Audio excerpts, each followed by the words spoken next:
What's your personal history with Firaxis and your relationship with the legendary Sid Meier? Who's that? I'm just kidding. I've been at Firaxis for almost 12 years now. I came here right out of college, and I have worked for Sid for all of those. Sid he's very important to me. He's my mentor. You know, for a long time I was his lieutenant, and I'm sort of in that mold, that Sid mold. There's some obvious differences. He's brilliant. He's a designer with a long history. I'm a designer programmer, just like Sid is, and because of that, I go to him all the time. I mean, he's my professional father. So I go to him and I cry when things aren't working. He's got like the easy chair in his office has a dent in the shape of my ass because I go in there and I basically say, Sid, what do I do? And you know, Sid's a very, very special guy. He's got this gift to see right through the heart of matters and say, I might try this. And a lot of times I'll be like, yeah, okay, that's brilliant. I will totally do that. So I lean on Sid all the time, and I came up under him, and just working with him has taught me so much, and I still have more to learn from him. So I mean, it's that great relationship where, you know, I still lean on him daily in my job. Tell me about just the pitch for Xcom. What is the game about? In the beginning, the game is about people. I mean, it's all about people being taken. It takes place in our world. It's modern times. It's the world right outside our windows. It's the world that you and I live in, except in this world, people are being snatched from the streets of all the major cities around the globe. And so the player is responsible for, number one, responding to those incidents, and also finding out who's behind them, what they want, and ultimately how to stop them. What is it that made you want to really champion the project here at Firaxis and really make your vision for Xcom happen? Well, I mean, it's been my favorite game since I first played it. And I continue to play it regularly. So from 1994, when I first played it, until now, I've wanted to make that game. And then since I've been at Firaxis now almost 12 years, it has always made sense. We've always brought that up. We've always said, you know what we should do? We should make Xcom. But every time you start talking about making Xcom, you realize how crazy the game sounds, because you say, okay, well, if we're going to make it, let's see, we want to make it inspired by the original, so we've got to have destructible environments. We have to have 3D fog of war. The player has to control an entire squad of soldiers. There has to be day and night. There has to be all these things. And then people who hear that, they say, that sounds insane. And we say, yeah, that's half of the game. Because then there's the whole strategic layer where the player is dealing with governments around the world, they're managing research and engineering. And eventually when we started to think to ourselves, you know, I think we can actually do this, we just embraced it. We embraced it. We said, you know what, this game is insane. This game has everything. We're going to embrace that, and like that's going to be our vision. We're going to stay true to the original, but at the same time, we're going to, you know, update it, modernize it, use all the techniques that we've learned as the industry's changed over the last almost 20 years.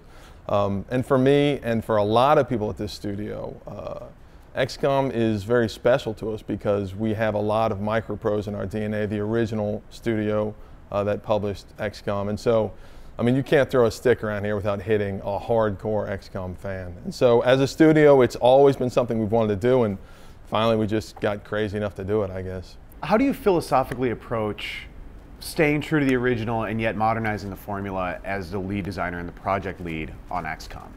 Well, you know, it's difficult because I came into this, and I still am. Again, it being your favorite game, you know, sometimes it's difficult to divorce yourself from being the fanboy to being like, okay, I'm in charge of this project now. But I think that what you do is, it's the typical Firaxis philosophy. Like, we make it fast. Like, we make a prototype very fast, and then we play it in-house. And if something isn't working, if something doesn't carry its own weight, we're not going to save something because it was in the original game almost 20 years ago. Now, that being said, I think that game is fantastic, and there are so many elements to it that work fantastically well now that they've been updated, or they work fantastically well in the original game. But everything has to carry its own weight. So we've tried just about everything here. An example of that is, like, on Fridays, we have Mutator Fridays, where we put in a new design element, we put in something we want to try, and we're not afraid to try anything. We're never afraid to try a concept either from the original or a change to that. We put that in, we play it, and then you're always going to get, at the end, you always get a consensus. Look, that worked, that didn't work. So again, everything just has to prove itself out as a prototype. And you know, what we found is that we keep all these core elements we keep, and then a lot of the little details, sure, they get changed, they get updated. And so by proving it out through play, then I think we're always on the right path. Tell me about the strategic layer of XCOM and what kind of choices the player is making and what kind of problems they're facing on the strategic layer, both in their base, developing their force, and also on the world map and seeing the alien threats that are coming and attacking humanity. Right, so the special thing about XCOM is that there are no off-screen decisions. I mean, that's part of what makes XCOM so special. There's not really a game like it in the sense that you're not just fighting combat. You're also the commander of the whole organization. So when a mission occurs, it's your choice to go into that. And the player has complete freedom. There's no one path to victory. So at the strategic level, the player is monitoring the alien threat, responding to requests for help, responding to missions that may appear, generating missions of his own. And at the same time, he's running the most elite military organization in the world. He has a staff of certainly the best soldiers, but he also has scientists who work for him, who are studying the alien artifacts, and the player has this huge web of choices in front of him. And he has to navigate that how best he sees fit. He has to respond based on how the war is going, based on his own priorities. Look, do I want to get new weapons down to my troops? Do I want to get new armor to cut down the casualty rate that we're seeing in combat? Do I want to build a new jet to take on the alien craft? Do I want to expand my facilities? Do I want to expand the base, customize it, which can then expand the capabilities as a whole of the organization? And he has all these elements pulling on him, and then the player just has to navigate that as best as he can. So the strategic layer is sort of this big web of choices that the player is going to move through, and he has to prioritize for himself with his always limited resources, and fight the war the way that he thinks it should be fought. And again, I think XCOM's strength is the fact that it has this huge vertical scope, right? You're not just making these strategic decisions, you're also sending your soldiers out. And so you have this intimate view of this war against the aliens because you are every soldier. You're directing every step they take. Every shot that's fired in this war, you'll be there for. You'll be directing. So you have this strategic view, but at the same time, it's not abstract. It's not numbers working out somewhere. Instead, you pick the soldiers, you go on the mission, and then you direct every step that they take. And so you're there for every conflict in this war. You respond to the request, and you actually see the effect of the war on the world around you. How does the player manage the relationship between XCOM, which is this international elite force, and the countries, the funding council that holds the purse strings and really they kind of have to answer to, but also don't? Right, and so the funding council in XCOM is sort of like the organization that XCOM has to answer to. They have the purse strings, and so XCOM is out there busy fighting this war. They have the authority, they have the autonomy to research what they want, build what they want, but at the end of the day, they need the scientists, they need the engineers, they need the funding, and all that comes from Earth. It comes from the people you're defending. And so the funding council is this council of major countries that provides the resources to XCOM. And of course, they all have their own concerns. China's really worried because they see lights in the sky. There was an abduction in France. And so there's this pulling on the player to respond to these different requests. And again, the player has to make these tough choices about, okay, I could expand my satellite coverage. I could move into Asia to protect these countries. I do that at the expense of maybe something else, maybe at the expense of Europe. And then there are different rewards associated with those two things. And so the player's interaction with that funding council goes a long way towards the course of the game. And it's never the same every time. And in addition to that, the interactions don't occur just at the end of the month as in the original game. In fact, there's a back and forth between the player and the funding council. They'll contact him many times throughout the month and say, hey, we saw that you developed this new weapon. You know what, how about you send 10 of those our way? How about you help us out here? You send 10 of those our way, we give you this big reward. Or they may come to you and say, look, there's some really fishy stuff going on. We want XCOM to investigate. And again, those are all options for the player to weigh against the other things that he's trying to do. Tell me about tactical combat and what kind of choices a player has to make there and what kind of abilities they have to meet the alien threat and fight it, if not on an even terms, at least be able to defend humanity to some extent from it. You know, I talked a little bit about how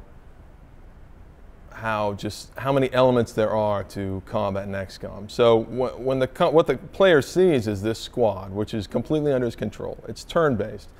And the reason for that is we want to give the player complete control because there are very, very high stakes in combat. There are a number of elements to XCOM combat. The fact that there's destructible environments. The player can't take any cover for granted. There's the fact that morale plays in. You take a rookie out there, he faces off against an especially terrifying alien. You could lose that rookie for a while. He could completely panic, lose his shit, throw a grenade, all of a sudden everything's going to hell. And then on top of that, probably the most important element is that your soldiers can die in combat. And there's no hand waving. We don't do any hand waving there. We don't do any hand holding. When your soldiers die in combat in XCOM, they're gone. It's permadeath. And so the player has these incredibly high stakes when they go into combat. And that's the reason we give them complete control. That's the reason the game is turn-based. They need to manage these 4 or 5 different units with complementing skills and abilities, but the stakes are incredibly high. There are real consequences there because the game is challenging. You lose that unit, he's not going to be able to help you out for the rest of the war, he's gone. And so you've got to go back to base, somebody has to step up. So because of that, it creates this real tension, and this was how the original game was, and I think this is one of the hallmarks. You have this real tension, this real almost dread as you're moving through the combat because you know that you have to play the game well, you have to tactically approach every situation on point because if you don't, you could lose one of your most valuable squad members. The original XCOM had a lot of really small decisions the player had to make and a lot of really exposed math that the player had to either do in his head or just kind of understand intuitively. Tell me about how you approach something like time units from the original game and adapt that concept to your game without necessarily bogging the player down in minutia. Okay, so time units in the original, I mean, that's a very good example. So time units, they worked very well as a design mechanic in the sense that you had this resource, and turns in XCOM, they were very, very valuable because in turns you could, if you don't fire your weapon, if you don't get your shot off in time, there were high costs associated with taking the right actions and moving around the map. And so in the original, the time units, it worked well as a mechanic because it would allow you to have this resource that the player could spend, and they had to hold on to that resource and manage it well. And so what we've done is we've kept that same concept and we've just simplified it by saying, okay, the player is able to only do a certain number of things per turn. And so you can move and then take an action, or you can move really far. And what we found is that we still get the same, that trade-off is still there. The player still has to manage their actions. They still have to be very careful about where they move. They have to manage those resources of moves versus actions and things like that. And so we get the same mechanic without taking up as much of the player's headspace trying to figure out, okay, well, I've got this many time units left. I can't remember how many it takes to fire this weapon. I'm going to have to bring the UI up to remember that again. And again, it's the sort of thing where I can say confidently that this system works better for our game because we tried time units, just like everything. Design-wise, we try everything. So we had time units at one point, and we said, okay, can we improve on this?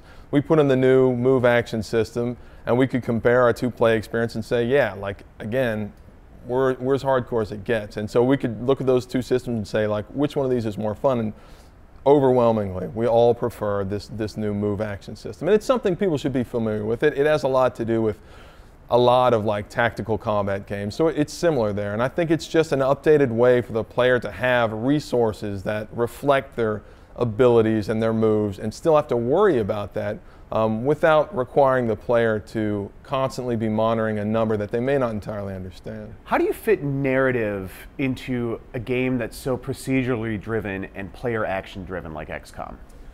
Yeah, I mean, that's a challenge. The game is completely player driven. And certainly we have an overarching external narrative that we're very proud of, but we don't want to at all limit the player's ability to make choices and play they want to play just for the sake of our own narrative. Because as a hallmark of XCOM, that internal narrative that the player creates is equally as important, if not more important, than this external narrative. And so what we do is with the overarching narrative, you know, the player reaches certain points in their progress throughout the game. They do certain things, and we want to recognize that. We want to say, like, this is a dramatic moment. Let's blow this part out. Let's give them, you know, cinematics. Let's give them this drama that recognizes the player's achievements. But at the same time, we're not ever setting the player on rails and saying, okay, do this and then do that. The player is sort of finding their way through this war however they want. And also the internal narrative that the player develops, you know, we try what we can to augment that. You know, their soldiers earn nicknames as they level up, and it's a classic XCOM device where, you know, you'll have this rookie and he'll face off against 2 giant mutons with just a pistol, and he holds them off, he panics twice, he shoots one guy in the head, and then at the end of it he comes out stronger, he levels up, and from that point on he's like your favorite soldier. And so we recognize that that's just as important to the players, and the way they've made choices, that's just as important in setting up their own story as this sort of external narrative that we have. And so we try to balance between the two, and I think we've found a pretty good balance. XCOM is a game known for being brutally difficult, and obviously it's a game. Your game is a game that you can lose, and your characters can die. How do you approach challenge in XCOM without being so old school that you turn modern players off? Right. Well, I mean, challenge is something we embrace. I mean, we're not afraid of giving the player a serious challenge because, again, we give the player complete control. I mean, I think that's the key, is it has to be a fair playing field. And we feel that it is because we give the player that complete control. They can make the choices that they want to make on the strategy level. They can make the choices they want to make in tactical combat.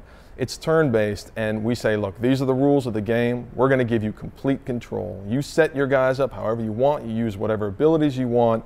You have complete control over the battlefield. And that way, it's fair. The player understands, and so when something happens, those high stakes, they feel fair to the player. There's nothing to say like, oh man, teammate AI and things like that. You can blame a lot of things, but in XCOM, because we give you that freedom, we give you that control, then we feel like we can say, and we're also going to give you this really big challenge. It's going to be a challenging experience, and then your achievements are real, because the consequences are real, because your soldiers can actually die. That when you have success in XCOM, you've earned it. You have truly earned it. This is no hand-holding from the game. And I think that games with challenge, you know, they're having a bit of a renaissance. You can look around and see things, Demon's Souls or Minecraft, or even really tough games like Dwarf Fortress, things like that. I think that players are appreciating challenge in games. And I think that for us, the best way to do it is to give them the control, give them this fair system, and then let the player sort of have their own like honest successes. I noticed that in the Geoscape view, the moon is really lovingly rendered. When are we going to go there? To the moon? DLC? Wait, no, I don't. Thanks so much for taking the time. Really appreciate it. Oh, we are thrilled to have you guys here, so thank you.